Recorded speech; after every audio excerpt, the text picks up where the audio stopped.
Hello, everyone, and welcome to Sonic Look Conversations. It's our video interview series that has built around honest, unfiltered dialogue with artists about their work, their process, and the lives they're living alongside their music. Today, we're speaking with Kat Robichaud, who is a theatrical rock artist, showwoman, and co-creator of Kat Robichaud's Misfit Cabaret, which is a punk cabaret variety show that has become a cult favorite across San Francisco, Seattle, Portland, and Los Angeles. For nearly a decade, she and her partner Jordan have built a sanctuary where drag, burlesque, circus arts, and live music collide in a precocious celebration of misfits and queerdos. So, Kat, welcome to Sonic Looks. Thank you so much for having me. It's a pleasure to be here. It is great to be able to chat with you. And I know recently, over the past year, you released a string of singles from Psycho Hysterical, Siren Song, Ouija Board, and most recently, I think it was last week, you released Break My Heart. So those were exciting, and your music is like this combination of like theatrical rock, and it has all these collided with like a glam cabaret, I guess is the best way I could say it. And what I'm curious to know is what kind of artist or who shaped that into you, and who are the ones that you were obsessed with, or the ones you're still trying to live up to, maybe? Well, definitely growing up, it was David Bowie was the number one, and Queen. Really loved, still love Freddie Mercury. Absolutely. I'm actually in a Bowie tribute band called the First Church of the Sacred Silver Sexual, which is insane. And we sell out the Great American Music Hall for a weekend on Bowie's birthday weekend. So those were the two main ones. High school, I got super into Marilyn Manson. Oh, okay. Because he played along with like the theatrics, and he's a pop star in a rock and roll person. I mean, like his music is pop. It's pop. It's I love it. I can't love it anymore because he's proven to be extremely problematic. It wasn't just makeup. And then in college, I discovered the Dresden Dolls. And fell completely in love with Amanda Palmer. And then, fortunately, when I went on The Voice, our fans connected us. And I actually have become friends with Amanda, and she's been incredibly supportive of my career. And I've opened for her and the Dresden Dolls several times. That is awesome. That is really cool. I mean, yeah, that's like you're someone you admire, now you're performing alongside them, so now you're their peers. I wish. Oh, come on! I've heard your music that way. I know she loves me, and she. I don't know. You know what I mean? It's like you can't ever. Yeah, me and Amanda are peers. We're friends. We're friends. Yeah, there you go. Right. I mean, I can't say like, oh yeah, I'm a peer. For me, Yeah, I know what you mean. I'll be honest with you. I never watched a single one of The Voice. Me neither. I've never. So it's when I saw that you were on The Voice, I thought that was really cool. So I was curious about that, and I'm curious how that really shaped you. I guess you're with your band, The Design, for 7 years. So what did you learn from that band to control the crowd that maybe The Voice heightened for you, or did you take anything away from it other than being in front of 15, 20 million people every week? I mean, everything is a learning experience, right? Yeah. Sure. And it was incredible to be on such a professional production with so many amazing people working behind the scenes to present you as like the best version of yourself.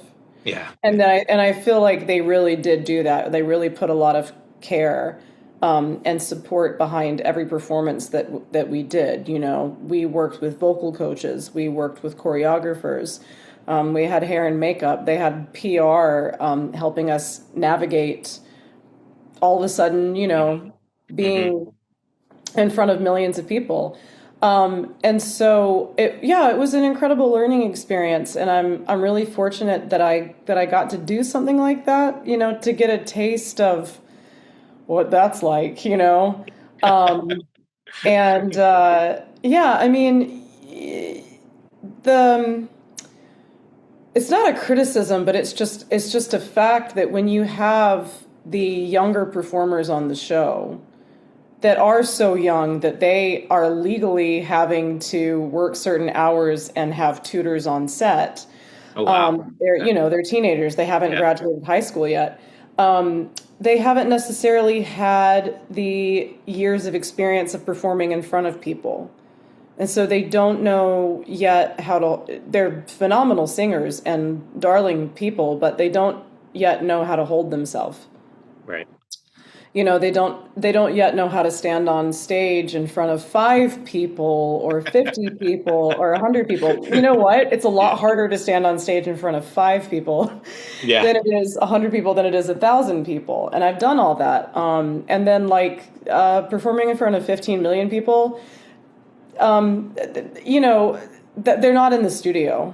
It's like, I think it's like 300 people that are in the studio. So it's kind of like a number that's just floating in the ether that you can't really grasp. But yeah, I mean, I learned a lot in my first band, but you're singing into shitty PAs in really loud bars, and so you're like eating the microphone and way over singing just so you can hear yourself. And then you get on to the voice where you've got in-ear monitors. So all of a sudden you can only hear yourself. You can't hear the room. And so that's weird. That's a weird experience. And so it affects the way that you sing. And definitely there was one performance I remember doing where I had my in-ears in, and I thought that I nailed the performance, and then we watched it on TV later. I was like, oh, I wasn't singing as hard as I thought I was. Interesting. Because I couldn't hear the room. Right. And so that's why when you're watching TV and you see a performer pull one of their in-ears out, it's because they want to hear what the room sounds like, so they can adjust their volume, their tone. So that was, yeah, I mean, I made a lot of mistakes on the show. But every mistake is a learning opportunity. So it was a great experience. I'm glad that I got to do it. No one could take that away from you either. So there you go. Yep. So would you say then, did you pull any of that production value and everything you learned maybe, or that you saw happening in The Voice, and put that into Misfit Cabarets? Try. I mean, that's 25-50 million dollars at work right there. Whereas our budget is have that budget. I mean, we strive for it, but I think a lot of creativity comes from not having a budget and having to be really clever with with what you have, and it's like it's insane what you can do with a little bit of lighting and some gaff tape. Yeah. And I make a lot of the set pieces. I make a lot of my costumes. Sometimes we have the luxury of having other people do that, but then I don't have control on it. So, I mean, we want to create an environment that people feel special in. Yeah. We want to create an elevated environment. And I think a lot of that comes from dressing up and our performers, dressing and performing larger than life, and filling up a stage.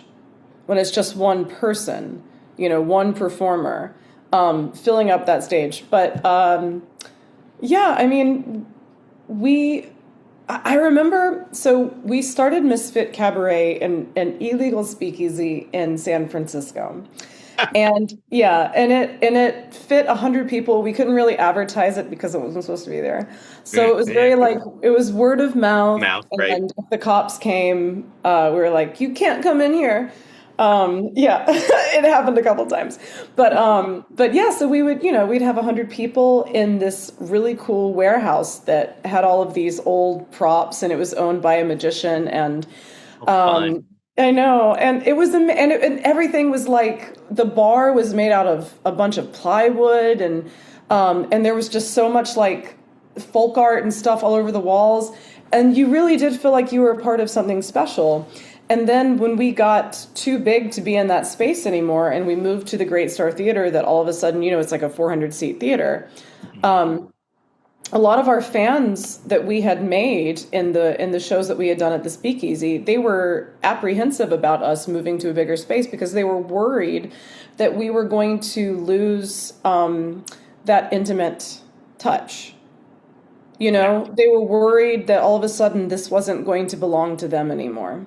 It wasn't going to be this precious thing. And we had to assure them that no, you're still going to be able to see the cracks. Okay. It's still going to feel handmade. Gotcha. And I think that that's a really important component of Misfit Cabaret, is that it feels very tangible. It's never too polished. Right. Right. And yeah. What would you say was the most important thing that you brought from the Speakeasy to now this bigger theater? Our fans. And I mean, we've been doing this for 10 years, and we still have a lot of the same fans. We have a lot more, but it's just wonderful to look out in the audience and recognize so many familiar faces. It's kind of like a little hug and a pat on the back of like, oh, you're still here. We're still doing the right thing. Because our tickets just keep getting more expensive, and they keep coming. So yeah, that's really wonderful. And then just like this sense of whimsy, and I think also keeping the importance of this is a very special, fleeting thing that you are seeing and you're a part of. And someday you're going to be able to look back and tell people, I was there. I was one of the very first people. I saw their very first show, or I debut all of my original music at Misfit Cabaret. And so, if you come to Misfit Cabaret, you're going to be one of the very first people to hear a song that may, blow up and go crazy. So, and Ouija Board, I think it took me a year and a half or 2 years to release it. And so it was like 2 years, and I have a Patreon as well. And so the Patreon, that's all about exclusivity too. right. You're going to, if you're a Patreon backer of mine, you're going to get a download of the song months before anyone else does.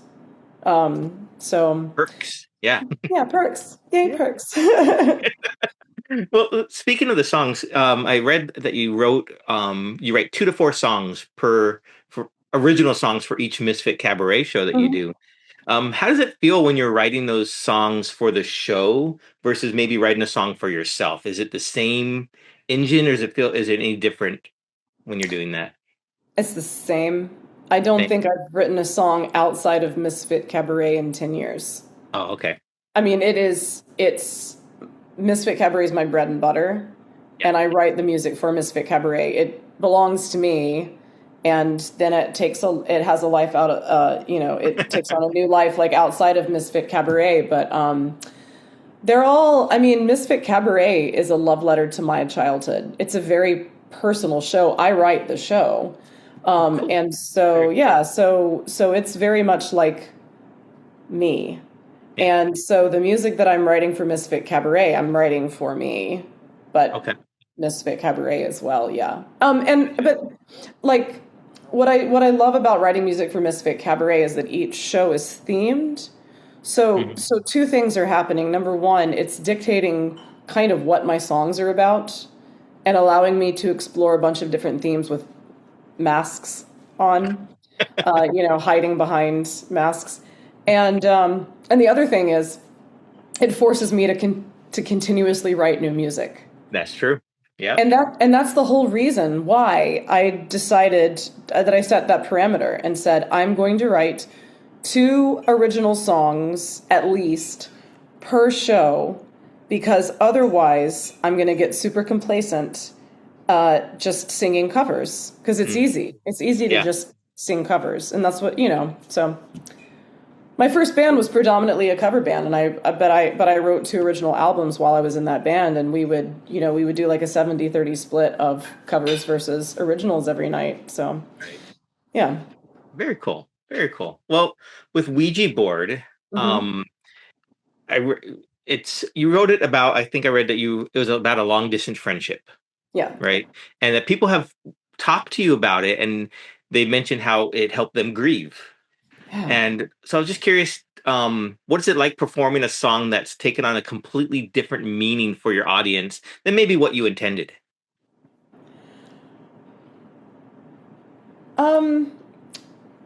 Performing wise, it feels the same. I think it's wonderful that it's touched so many people. Mm-hmm. I thought that it was just going to be a cute song. I thought it would be successful in that people would be excited to share it with their friends. Okay. I didn't realize like the scale, how well it would do.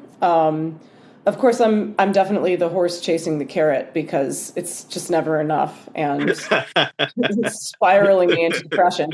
But the fact that so many people have it's been like cathartic Mm-hmm. for them, for somebody, grieving somebody passing away. It's not the original intention of the song. Ouija board was just a cute little analogy, but I love that, and that's wonderful. And that's the special thing about art is that once we put it out into the universe, we don't really have any control over how people are going to perceive it. And Right. so, Right. and that's it. Like I mean, they're my songs, but really, like once I put them out into the universe, they don't really belong to me anymore. They're for everyone else, Mm-hmm. I mean, I think I've listened to that song 3 or 4 times today. I just Oh, love the story behind it. I mean, it's just, you talk about going from where you're at to, part of the zombie apocalypse. And I just picture the whole story in my head, and I'm just watching it unfold as I'm hearing you sing it. And it's just so grand to me. And so when you're writing these songs, do you have a story in mind? Is there like a particular character, or is it the story first and you just throw a character in there? well, for Ouija board, I wanted to write a song about. I have 2 best friends that are long distance, Okay. and it doesn't matter how long we go without seeing each other. We just pick right up where we left off, Right. and because we're so close, it just doesn't matter. So not even death. And but for the show that I wrote it for Misfit Cabaret was Monster Bash. And so we had all of these classic monsters that we kind of made our own. And my dear friend Dave Hasbrook of Shadow Circus Creature Theater, a phenomenal puppet troupe, he created Forlorn, Lorne for short, and kind of Peter Lorre character. He Uh-huh. created a zombie puppet whose head falls off. And so if you go on YouTube, you can see the very first performance is that I am singing this song to this puppet. Awesome. Yeah. So story wise, yeah, I mean, when I'm writing songs for Misfit Cabaret, they are kind of sort of abstract. It's not so much like a musical where the song is helping the plot progress. Yeah. Right. Right. It's not that. It's just like it just fits the theme, and this was in my heart, and this is what I wanted to write today. Like for example, I wrote Anxiety Song and Little Traumas, both very cutesy sounding songs for a Halloween show. Because Okay. it was just like, we'd been in lockdown for 2 years and hadn't been able to do any shows, and so I wrote a show about waking up in a haunted mental asylum and not knowing like what I'm doing there, and those songs just worked. Cutesy. But huh? Cutesy. Yeah, cutesy, Yeah. cutesy, cutesy. Um, I mean, Misfit Cabaret is just it's like a little weird, a little cutesy, you know, beautiful, horrifying, all Yeah. of those things. Yeah. And just a very fun time. I've seen clips on YouTube, and it just looks like it's so much fun, and the audience looks like they're having a blast. I've seen like I think they did you did an interview where they interviewed some of the audience members, and it resonated with them. You can see the joy in their faces when they're talking about it. And is that something that you can tell on stage when the audience is giving that energy back to you? Yeah. Yeah. Very cool. You can feel it immediately. And it's my job to make them feel that way. So if they're having a really great time, then I'm doing my job, and then I can relax a little bit and go, okay, all right, we're all on the same page. We're We friends. got them. We're friends. We're friends now. Let's go on this weird fucking journey together. This is gonna be great, you know? Exactly. Yeah. That's why I do what I do. It's not for the money. It's to make people happy. hmm No, I get that completely. I mean, I have a theater background, so I understand that completely. It's that exchange, it's that feeling. It's and you said it's almost euphoric, I think is one of the words you said there. So what does that exchange actually though feel like in your body when it's working? Is there any particular like feeling inside your body that you get? It's just it's like a happy high Yeah, where you kind of feel like a superhero. Yeah. You I feel like a gotcha. Yeah. yeah, you feel like a superhero. It's wonderful. You don't and then I don't ever want the night to end, you Yep. know? Yep. Because it's a very fleeting feeling. Yeah. Yeah. On the flip side of that, what's the scariest thing you've done on stage? Not physically, but emotionally. Oh, wow. What immediately came to mind, because I feel like I'm very sheltered with Misfit Cabaret. Like, we've done a really good job of curating our community, hmm and it's very rare that people come that aren't like vibing with us. Okay. So I know that like the weirder and more outrageous I am, the more I'm going to be embraced.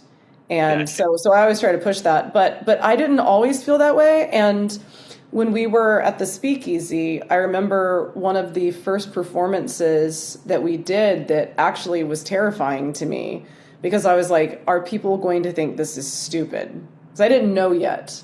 I didn't know how stupid we could possibly get. I don't think we've got there yet. I mean, I'm still pushing it, but but I'm a huge fan of Edward Scissorhands, Okay. and I wrote a song about Edward Scissorhands, and I dressed as Edward Scissorhands, and it's a really like heart-wrenching song. So I did that, and people got up and they gave me a standing ovation. They applauded, but then, and this is where the Misfit Cabaret of it all comes in. Brendan, our musical director, was dressed as Kim Boggs, and Okay. I'm Edward Scissorhands. And we launched into I've Had the Time of My Life from Dirty Dancing.